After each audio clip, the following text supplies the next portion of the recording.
Right,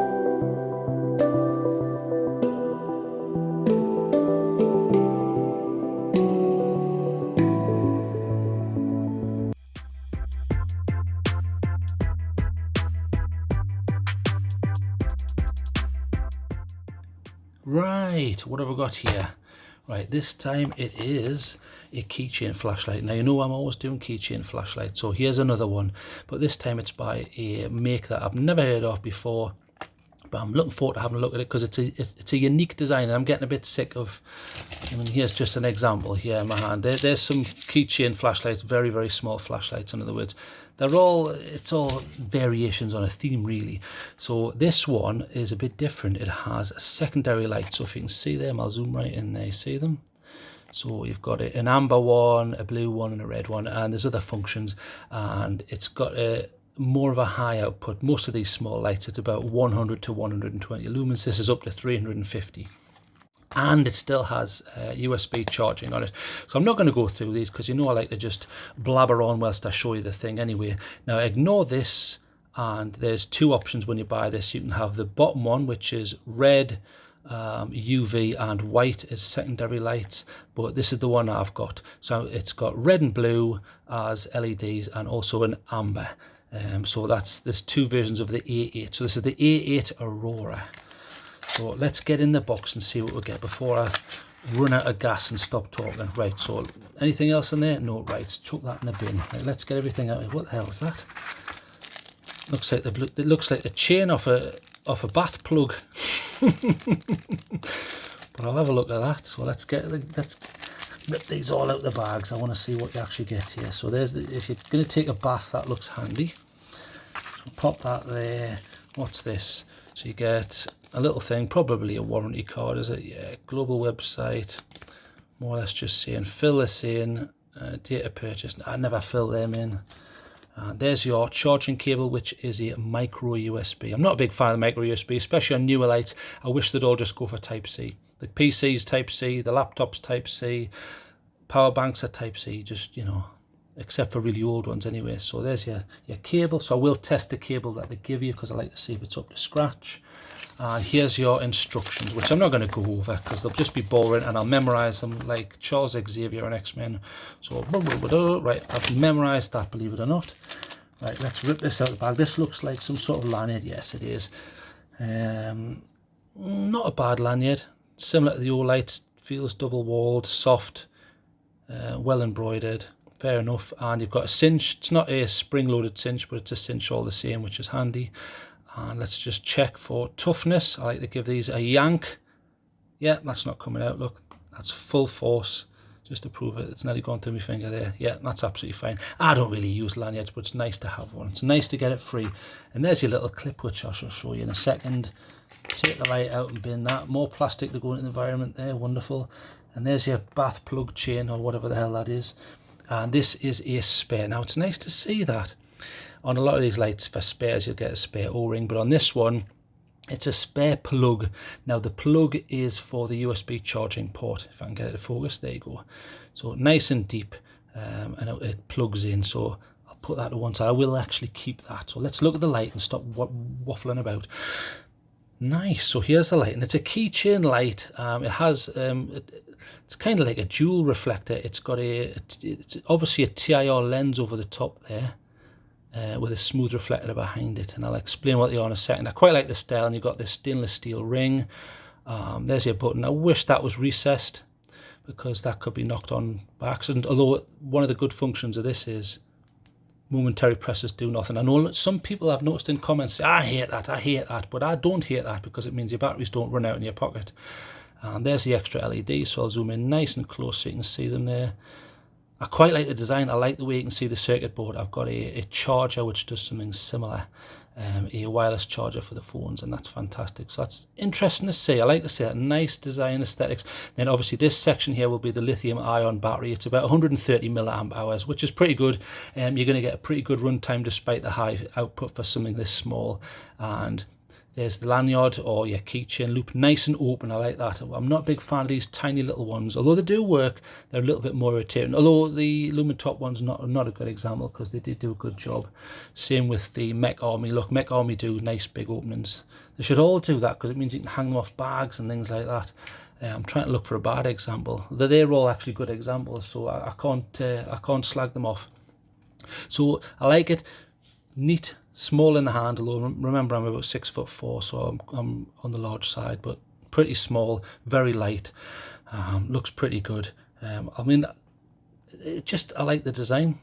I must mention though, before I start this review, I got this item for nothing. I got it for naught from BANGGOOD. So that's their logo up there. So I'll stick a link in the description. If you want to go and buy it from BANGGOOD, you can, but obviously it's available in many other retailers. I'm not forcing you to do anything. And bear in mind, even though I got this for nothing for review, I will say that I'm always honest. I've always been honest, and I always will be honest, because what on earth is the point of a review channel if you're not honest? No one's going to watch it. They're going to know that you're just a big bull crapper, and no one's going to ever watch your stuff. Everybody on this channel knows that. I just tell the truth. If I don't like something, I'll tear it to bits. If I do like it, I get overexcited and I run around and I sing hallelujah. So let's get that out of the way. I just want to check that this does charge. So I've got an old power bank here. So let's pop this in. So plug that in. I'll show you where the charging port is. The charging port is here, and to take it out, you just use a fingernail or something like that. So you just pull at that and pop. It comes out, but it's retained by this section. So there's your micro USB. So all you do is you just plug it in like that in the correct orientation. And there are two lights. There's a light under the power button. So the lights that you get are red means charging. Now when it's fully charged, this should turn blue. So let's turn this on. Okay, and that should, hang on, if I plug it in again, there you go. I can do something.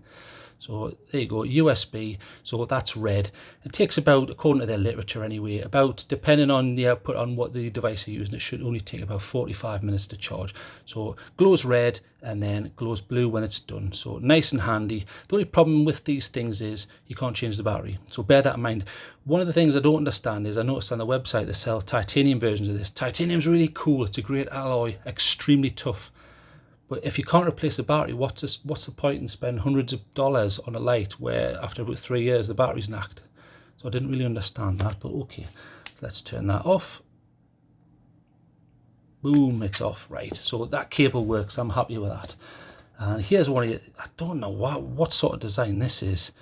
It's like a sort of piece of avant-garde jewellery or something. So I guess you can put it through there like that, and then pop that in there and, you know, pretend you're a plumber. I don't really understand that, but okay, it's an option. Nice that they give you a little connector there. I'd rather see a split link, but never mind. And here's your little clip. So if you want to stick the clip on, if I can remember rightly, I think there's a little bit up here. Hang on, there you go. Right, so you can just pop that round there. And you can put that on the peak of a cap or on your pocket. It's a bit flimsy, but you can position it up here in the middle. In fact, I'll do that just to show you. So I'll take that off just briefly there, and I'll put it on the groove there. So if you've got it in the groove, it's probably better. Yeah, it's a bit tougher. So that is there, and that's an option. Like I say, you can put it in the peak of a cap. So if you imagine that's the peak of a cap, where you look, the light goes. So handy little feature. I don't really use them because you know, if I wore kilts or something like that where I don't have pockets, I probably would do that, but I generally have pockets, so it's not an issue. Okay, so let's go through some of the specs. Now firstly, this uses a TIR. Now I've done this on all my reviews and I'll be very quick, so for the people who know this, you know, don't worry. So you generally have your LED, and then if it's a bare LED, it just has a dome of plastic on it. So here's an example. Now as you can see, the light comes back in your face, it goes all over the shop. It's not particularly driven, that light, is it, as in where we want it to go. So one of the options is you can put a smooth reflector over. So imagine this is a side view. So a smooth reflector. So here's an example of that. This is the Lumentop GT Micro. So you can see there's like a smooth bowl there with the LED in the middle. And the whole point of that is light comes out, there's your spill directly from the LED, but it also bounces light with a reflector and fires it out. So when it hits a wall, it tends to look like that. There's your spot and there's your spill. I'll give you a quick example of that. So if I fire that, you can see you've got this intense zone here, which is the spot. Now it's designed to throw distance, and there's your spill. So in general, not just on this light, because this does have a wide diameter thrower, you're generally throwing if you use a smooth reflector. If you want closer work, you can go for something like a orange peel reflector, which is like a smooth reflector, but can you see it's all pitted and aberrated. It's certainly not perfectly smooth anyway. So in that instance, this is again a side view. Because of all these bumps, you get a transitioned spot, so it tends to look more like that. The two zones are transitioned, so I'll quickly show you that. So if I flash that, so you can see there is a spot there, yes, but can you see there's a transition between the two zones, between the spot and the spill. So they're generally better for closer up. If you want really close up stuff, you generally go for what's called a TIR. So you forgo the reflector and you put a lens over. So can you see that there? In fact, a better example is, here's the Wizard Pro V3. Now, can you see there? It's like a bug's eye almost. I mean, that is just a design decision of how the light's going to leave the TIR lens. But in this instance, you can see they've designed it so the LED's coming through the middle of the. It's hard to see, but it's almost like a pit. Can you see that goes down to the LED there, and then the rest is it's almost like there's a hole, and then the rest is the TIR. So what's essentially happening is, look, this is a TIR, but look, there is something of a hotspot, but it's very transitioned. The whole thing is basically a transition, so it's excellent for up close work. You're not obscuring detail. I mean, for example, if I'm trying to change a fuse or something, look, the hotspot completely obscures detail. See, wherever the hotspot is, useless. Now, yes, you can negate that by reducing output or pulling back, pulling back, pulling back, pulling back, pulling back. But you've got to be a contortionist to do that. If you've got a flashlight in your mouth and you're trying to change a fuse or a tire, it's an irritation. So these are designed to throw, whereas a TIR is exceptional for close-up. And I'm glad to see that they've gone for this approach. It's very similar to the JetBeam Jet U. Very similar design, although theirs is possibly a little shorter, but it does save space as well. Instead of having to have this bowl, you just have a little lens. So there's your LED, and then you just plonk over the top solid, this is solid here, piece of plastic really. It's an optically pure lens there, so the light bounces around with inside without losing a lot in the movement, and then it enters how you define based on the characteristics of the outside there. So I just want to quickly go over that because I like to make sure people understand what I'm talking about. Okay, so another thing I need to mention is the emitter that this one uses is the Nichia 219C LED, and this comes in a nice warm tint which is 4500 K, and you're probably thinking, what's he talking about? Tint what? Okay, for those who don't know, the tint is the color of the light. So for example, a cool white would be about 6500 Kelvin, which would be very white. And then if you go down the scale closer towards, I would argue, sunlight, about 5000 and 4500 K is similar to sunlight. So for example, this was a Pro, I'll put this on, this has a very warm tint. You can see that replicates sunlight. So in comparison, if you go for something like, let's have a look. There you go. If we compare to this, which is the Lumentop EDC, this has a whiter hue to it. Can you see? Can you see the difference? That's yellow, that's white. Now what's the difference? Well, I would argue, and I prefer a more neutral tint, as in a warmer tint, and this comes in a warmer tint. When the sunlight in our particular solar system, when it leaves the sun, yeah, it's white, but once it comes through the atmosphere, it hits the ground, and by the time it's done that, it's turned yellow. On a sunny day, it's yellow, isn't it? It's certainly not white. So it's more apt to emulate what you would see during the day. Some people prefer a cool white and some people prefer a neutral. I prefer a neutral. But don't let anyone ever tell you, you have to get this and you have to get that. No, you don't. It's up to you. You're buying and you're paying for it. Some people like the cool whites and some don't. So don't let anyone tell you otherwise. The interesting thing about this is because it's a Nichia, which I think is a Japanese company, rather than the Cree LEDs, which are American, it has a very high CRI. So you're probably thinking, oh, not another, and here we go, another acronym. Well, CRI just stands for Color Reproduction Index. So for example, if you imagine a scale on the bottom of the screen here. So on this side is low CRI, and on this side is high CRI. So a low CRI, well, the lowest CRI would just be a horrible color cast. If you've ever seen grow lights which just use UV, or you've been to a tanning salon or something like that, you get this awful color reproduction index. It's so low you can't tell colors, it's alien looking, it's uncomfortable, and you get a horrible color cast. It looks bloody awful. On the far end of the scale, you get a nice reproduction. You're seeing all the colors that are available. You're getting a good color gamut there. Because of that, it looks better to the eye, and this is a high CRI. So a lot of the crees could be about just around the 70 CRI mark, so it's okay, not a problem. But this is 90 plus, so more than 90% color accurate, which is nice. And I've tried this outside, and it is beautiful. The only problem with the Nichias is they tend to run a little bit hotter, and you don't get as much output. But that's not an issue in this regards, because this isn't supposed to be a high output light, so that's not an issue. Okay, so we've been through all that. I'll just tell you, I mean, I've already told you it's got 130 milliamp lithium ion battery. It takes about 45 minutes to charge. This thing has a thermal step down, so once it gets too hot, it will lower the output to save the electronics, which is nice. Generally, you'd only get that in the higher output lights, about 1,000 lumens. But like I say, Nichias tend to run a bit hot. You know, they're good for cooking eggs and things like that. But this also has a 1.5 meter drop rating, which is about commensurate for this level of light. Fine, if you drop that from 1.5 meters, it should be absolutely fine. The water resistant rating isn't so high, it's only an IP65.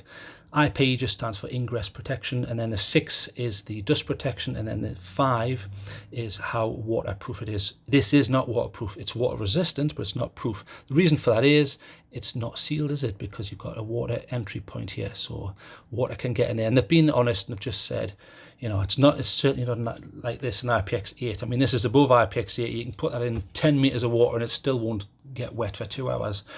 But I would have preferred to have seen a little bit higher, but at least they're being honest. A lot of the Chinese manufacturers will say IP7, no problem.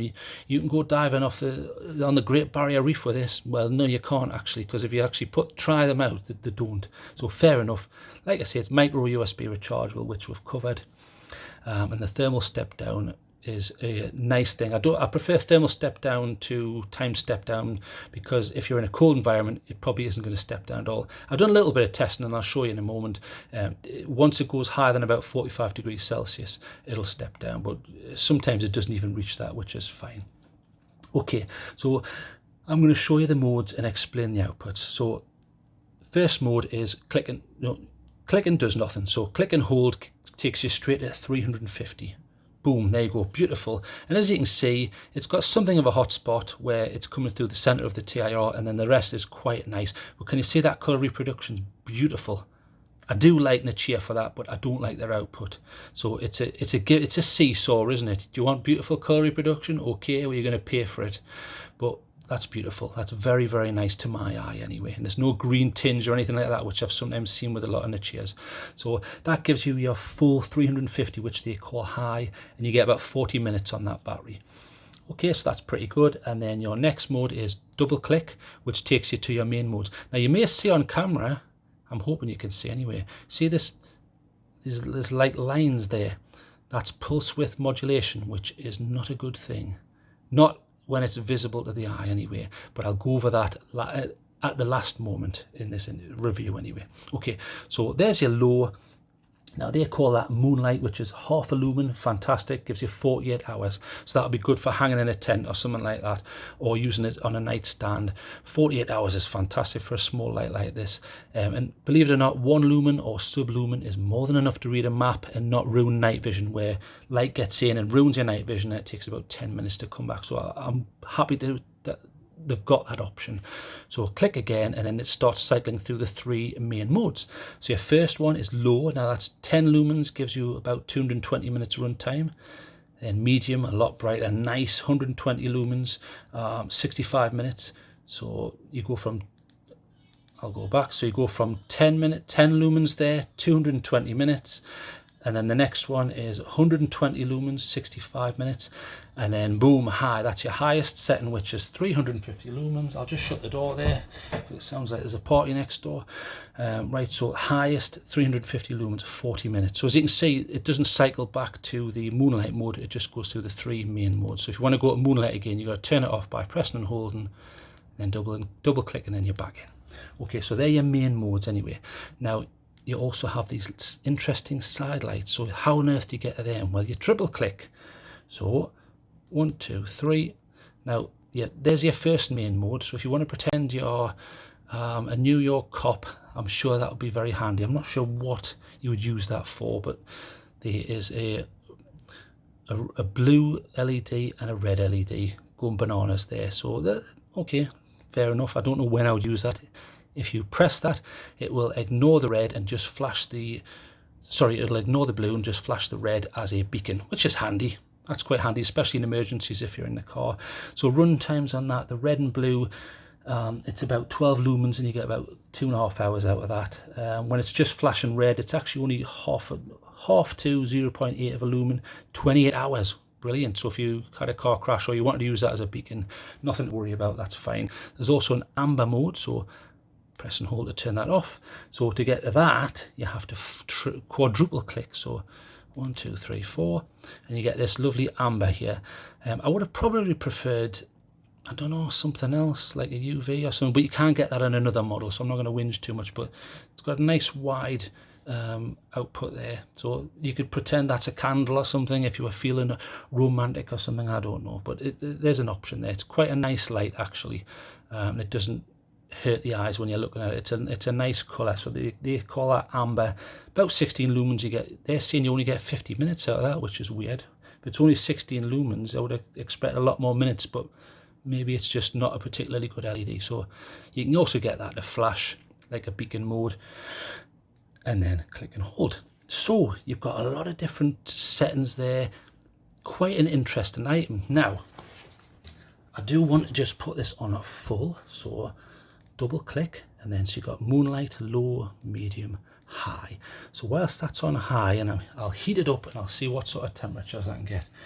So at the moment, the temperature is, let's have a look, it's about 30 degrees. So you're looking at the bottom figure there. The ambient's about 25, 26, so 30 degrees. So we'll let that heat up a bit. Right, now I did do some testing. Now I like this light, but the pulse width modulation is a little bit irritating. I'm going to quickly explain what pulse width modulation is, but I'm going to do this briefly because I'm not an expert and I never claim to be. So pop that to one side. Okay, so pulse width modulation. To be fair, most digital lights use pulse width modulation. The reason is, if you imagine you've got an LED, and it's a digital system, so this LED is either on or off. Okay, so one way of dictating how much power comes out, saving battery and all sorts of things like that, is to pulse the power.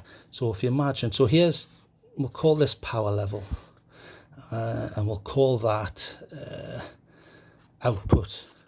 Okay, sorry, time. Right, let's just check the temperature. Now that hasn't stepped down, if you'll notice. So let's see what the temperature's doing. That's 41 now, so about 41 degrees, still hasn't stepped down. So if you imagine, so this is time and power. So what they're essentially doing is that they're sending power to the LED, and then it's dropping off to nothing. And they're sending power to the LED, then it's dropping off. Then they're sending power to the LED, dropping off. This repeats. So what's happening is it's on, off, on, off, on, off quickly to maintain a certain brightness. It's just one of the artifacts of how digital life works. If the problem is, if these are too far apart, in other words, if the frequency of this on, off are too far apart, it can be visible to the human eye. It can also cause eye strain and things like that. Now, I understand that's generally more for LCD monitors and things like that, but it does become irritating. So I'll just check the temperature there, doing 10 things at once here. What's the temperature now? No, it hasn't stepped down, is it? No, so it's about 30. It's gone down. Okay, so let's just check that. Yeah, so I think that must have stepped down because that's not particularly hot now. Okay, so it's probably stepped down then, and I've missed that with my waffling on. So temperature stepped down, absolutely fine. It never gets too hot anyway, or not to a level which would annoy me. So the problem with this pulse width modulation is if out the corner of your eye you're seeing a flicker, that's what this is. And I was a little bit disappointed. So what I did was I did some testing. I did a little bit of TrailTrek investigation, as you know I like to do. So what I did was I got the Astrolux A01 and I put it here on the floor. And then I got the Rovyvon and I put it here on the floor. I turned them both on medium. I let them run for about 2 minutes. And then I filmed them both in a completely black environment with a textured floor at 960 frames a second. So here's the footage. So let's explain what's happening here. So as you can see on the left, the A01, even though it's a cheap light, I mean, you can get these for $6 to $10, so not a lot of money. And there's, you can see it's rather steady, isn't it? The beam's steady. Now, if you look conversely on the right, the Rovyvon, which is a $45 light, you've got this pulse width modulation. You can see it flickering noticeably. Now, some people are prone to see that, some aren't. But if you are, this could give you a headache. So I don't particularly like this pulse width modulation, but to be fair and frank and honest to Rovyvon, I will say that a lot of lights, most lights use pulse width modulation. The problem comes when you've got this, where this sawtooth is, they're too close, they're too far apart, and it becomes noticeable. So that's just something I wanted to point out to people. I just wanted to show them the footage. Those are my findings, and I'm always honest. But like I say, it's not as big an issue as you may first think. But it is an issue, and I just wanted to make sure people were aware of that. Okay, so let's move all this rubbish out of the way, and let's do some few comparisons. So let's compare it to this. This has better pulse width modulation. In fact, all of the lights I have better pulse width modulation. You can notice it a little bit on this, but not so much on the other lights. This is cheap, but obviously look, size difference. This only gives you about 100 lumens output, whereas this is giving you 350 if you need it, and at a fantastic 40 minutes runtime on that. Pretty good. I'd still probably rather get this if I get it on a knockdown rate, and it's a lot lighter. Jet Beam Jet U, I really like the coatings on these. It's like a ceramic pot. Good coatings on the Jet Beam, but again, only getting 120 lumens, and it's bigger, so that might annoy you. So if size is your issue, then you probably think, right, what about the Mech Army? Again, you're not getting the same output, although this does have a nice little, I like this, you see.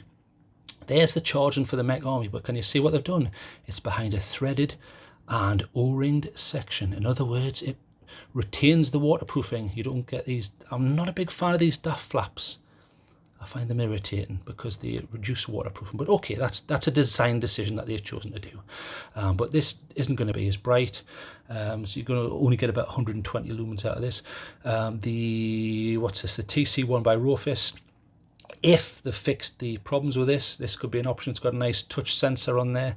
But the battery problems have plagued them. I'm not very happy with that company at the moment. Claris Mini One, nice beautiful TIR lens. Again, they've put their charging port behind it, an O-ring section. Excellent design decision. But again, 120 lumens, and you're only getting about, 20-25 minutes runtime maximum on max power, whereas this is going to give you a maximum 40 minutes. Okay, Lumentop ADC1. I don't like the tint as much on this, but it's a beautiful light. It's got an excellent grip, rock solid, never had a problem with it. A beautiful TIR, it's got a glow ring gasket, beautiful. All Lumentop stuff at the moment are fantastic. If you want to move up and think, right, well, I still want more lumens, but look, it's heavier and nearly double the length. So the i3T EOS by Olight gives you, it uses a non-Cree LED, so you get two settings. You've got low and high. High goes up to 180 lumens, so you're getting higher, but you're still not getting to the 350 that this has. And your other two options, three I should say, go Nightcore. You get a cheap tube like this, much cheaper, but the light's going all over the shop willy-nilly. You could get a Nightcore Tiny, which is very small. The battery's small, unfortunately, but you get about 360, 370 lumens. Very nice. but it's an ice white output, and that is also a TIR. Or you go for the classic, the tip. I know the tip 2's out. I will look at that when that arrives. Bigger battery in this, harder wearing.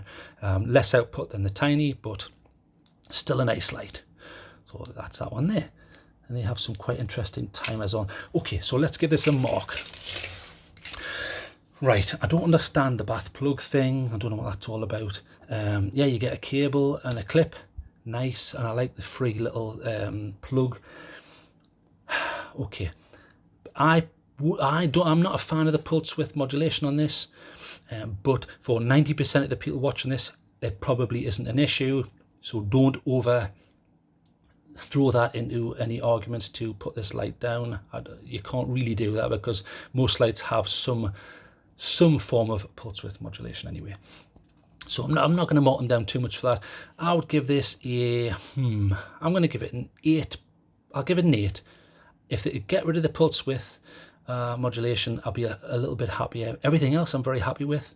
I like the lens, I like the output, I like the modes, I like the secondary modes.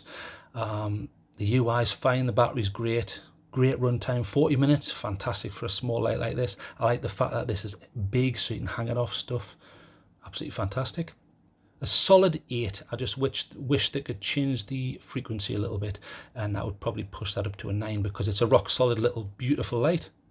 Well done, Rovyvon. I'd never heard of you, but you've done a good job. Just, I would possibly argue, make a little tweak here and things would be better. So enough of me waffling. Let's get out and have a look what it looks like.